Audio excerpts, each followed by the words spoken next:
अकबर बीरबल। बादशाह का स्पर्श। एक बार एक बूढ़ी स्त्री अपनी विधवा बहू के साथ बीरबल के पास पहुंची। मेरे बेटे ने 20 बरस तक शाही फौज में खिदमत की, अब वह नहीं रहा तो हम बिल्कुल बेसहारा हो गई हैं। हमारे शहंशाह बड़े दयालु और दानी हैं, वे जरूर तुम्हारी मदद करेंगे। जैसे मैं बताऊं वैसा करना। अगले दिन दरबार में, जहां पनाह, मेरे बेटे की इस तलवार ने अनेक लड़ाइयां लड़ी और जीती हैं। अब आप इसे अपने हथियार खाने में जगह दीजिए। लाओ, मुझे दिखाओ। तलवार बादशाह को दी गई। उन्होंने उसका बारीकी से मुआयना किया। यह पुरानी जंग लगी तलवार हमारे किसी काम की तो है नहीं। उन्होंने तलवार एक सेवक को थमा दी। यह उसे वापस दे दो, साथ में 5 मोहरें भी। सिर्फ 5 मोहरें? क्या मैं तलवार का मुआयना कर सकता हूं जहां पनाह? बीरबल ने तलवार ली और बारीकी से निरखा परखा, उलट पलट कर देखा। क्यों बीरबल, क्या बात है? कुछ नहीं जहां पनाह, सिर्फ यह, मुझे यकीन था कि यह तलवार सोने की हो जाएगी। सोने की? जी हाँ जहां पनाह, जबकि निरा एक पत्थर पारस लोहे को सोने में बदल देता है। पारस पत्थर मतलब एक पत्थर जिसे बोला जाता है कि वो उससे हर चीज छू के हर चीज सोने में बदल जाती है। मुझे आश्चर्य है कि आपके परोपकारी हाथों से गुजर कर भी है। जी जी। अकबर फौरन समझ गए। इस औरत को तलवार के वजन के बराबर सोना दिया जाए। दोनों महिलाएं अकबर को दुआ देती चली गईं, साथ ही साथ बीरबल को भी। विधवा की पूंजी। क्या अमीर, क्या गरीब, क्या बड़ा, क्या छोटा, सभी आदमी परेशानी में बीरबल की मदद मांगना चाहते थे। एक दिन एक विधवा उनसे मिलने आई। मेरी मदद कीजिए हजूर, मैं ठगी गई। किसने ठगा? बड़ी लंबी कहानी है हजूर। 6 महीने हुए मैंने तीर्थयात्रा पर जाने का निश्चय किया, लेकिन मुझे फिक्र थी अपनी जमा पूंजी की। समझ में नहीं आ रहा था उसे कहाँ रखूं। अंत में मैं एक साधु के पास गई। यह तांबे के सिक्कों की थैली मेरे जीवन भर की जमा पूंजी है, कृपया इसे अपने पास रख लीजिए, आपके पास सुरक्षित रहेगी। मुझे खेद है, मैं इन सांसारिक झंझटों में नहीं पड़ता। रुपए पैसे को तो मैं हाथ भी नहीं लगाता, लेकिन तुम चाहो तो मेरी झोंपड़ी में कहीं भी गड्ढा खोदकर इस थैली को गाड़ सकती हो। इसलिए मैंने कुटिया के एक कोने में जाकर एक छोटा सा गड्ढा खोदा। यहां मेरे पैसे सुरक्षित रहेंगे। यात्रा से लौटने पर जब मैं साधु बाबा के पास अपना धन लेने पहुंची, तुम किस धन की बात कर रही हो? सिक्कों से भरी थैली की, जिसे मैंने आपकी कुटिया में गाड़ा था। तब तो तुम्हें ही पता होगा कि तुमने कहां गाड़ा है, ढूंढ कर ले जाओ। किंतु मेरे आगे धन का नाम तक न लेना, मैं यह शब्द सुनना भी नहीं चाहता। मैंने पुरानी जगह खोद डाली, थैली गायब। मुझे अपनी आंखों पर भरोसा ना हुआ।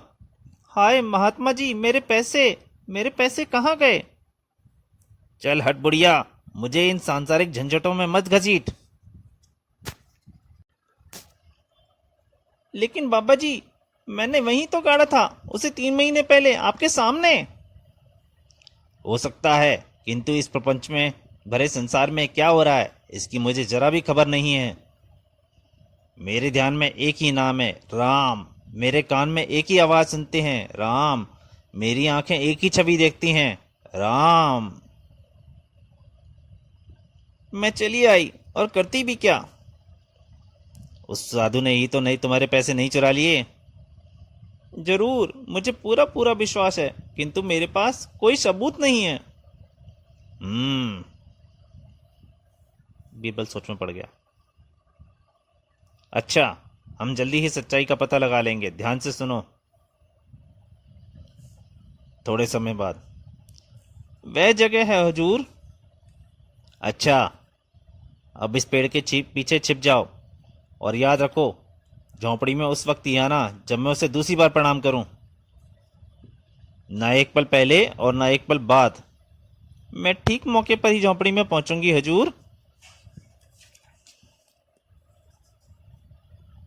कुटिया में प्रवेश कर बीरबल ने साधु को साष्टांग दंडवत किया।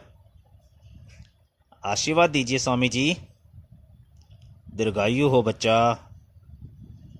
आपकी आध्यात्मिकता का गुणगान मैंने अनेकों से सुना था, आज आपके दर्शन व आशीर्वाद प्राप्त मिलने का सौभाग्य मिला। इस संदूकची में क्या होगा? स्वर्ण? जवाहरात?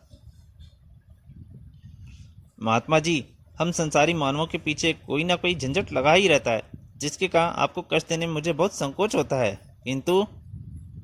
बोलो बोलो बच्चा, शायद मैं तुम्हारी कुछ मदद कर सकूं। नहीं नहीं, यह मुझसे ना होगा। आप तो ईश्वर स्वरूप हैं, आपको इन सांसारिक चिंताओं में क्यों डालूं? क्या यह संदूकची वापस ले जाएगा?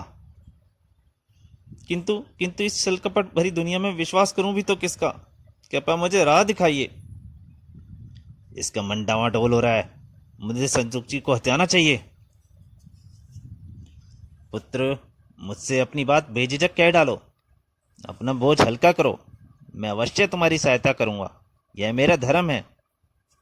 महात्मा जी, मुझे अपने भाई से मिलने अजमेर जाना है, क्या मैं ये बहुमूल्य रत्न आपके पास छोड़ सकता हूँ? बहुमूल्य रत्न? ठीक वही जो मैंने सोचा था। बच्चा, धन संपत्ति के विचार से ही मुझे घृणा है, किंतु किंतु मैंने तुम्हें सहायता का वचन दिया है, और प्रभु का सेवक अपने वचन से कैसे फिर सकता है? मैं तो धन छूता तक नहीं हूं। अच्छा हो कि तुम स्वयं यह संदूकची यहीं कहीं गाड़ दो, यह यहां बिल्कुल सुरक्षित रहेगी। आप कितने दयालु हैं। मैं सदैव आपका आभारी रहूंगा। हाँ, यह रहा संकेत। जैसे ही बुढ़िया ने कुटिया में प्रवेश किया, इस दुष्टा को भी अभी ही आना था, अब यदि इसने अपनी रकम के लिए बखेड़ा खड़ा किया तो। क्या मैं थैली भर तांबे के सिक्कों के लिए बहुमूल्य रत्नों से हाथ धो बैठूं? कभी नहीं। अच्छा हुआ तुम वापस आई, मैं तुम्हारे पैसों की थैली के बारे में सोच रहा था। मुझे पक्का विश्वास है कि उस दिन तुमने भूल की थी, लेकिन तुम सही स्थान भूल गई होगी। अपनी रकम उस कोने में क्यों नहीं खोजती? बुढ़िया उसके बताए स्थान को खोजने लगी। बाद में, आपने ठीक ही कहा था महात्मा जी, मेरी थैली उसी जगह थी। मूर्ख औरत, अपने पैसे एक जगह रखकर दूसरे स्थान पर ढूंढती है। धन से चिंता उत्पन्न होती है, चिंता से स्मरण शक्ति मंद पड़ती है, और तुम अपने हीरो होशो हवास खो बैठते हो। सोचो तो सही, वह बढ़िया मुझ पर ही चोरी का आरोप तक लगा बैठी थी। अतः बच्चा, अपनी संदूकची जहां चाहो वहां गाड़ दो, पर स्थान ठीक ठीक याद रखना। मुझे इन सांसारिक बातों से कुछ लेना देना नहीं है। हाँ, वह तो मैं देख ही रहा हूं। तभी बीरबल का एक सेवक उसके पास आ जा। हुजूर, आपके भाई आपसे मिलने आए हैं, फौरन आपसे मिलना चाहते हैं। अरे अरे, तब तो मुझे अजमेर जाने की कोई जरूरत नहीं है। आपकी कृपा के लिए बहुत बहुत धन्यवाद स्वामी जी। और बीरबल संदूकची लेकर चल दिए।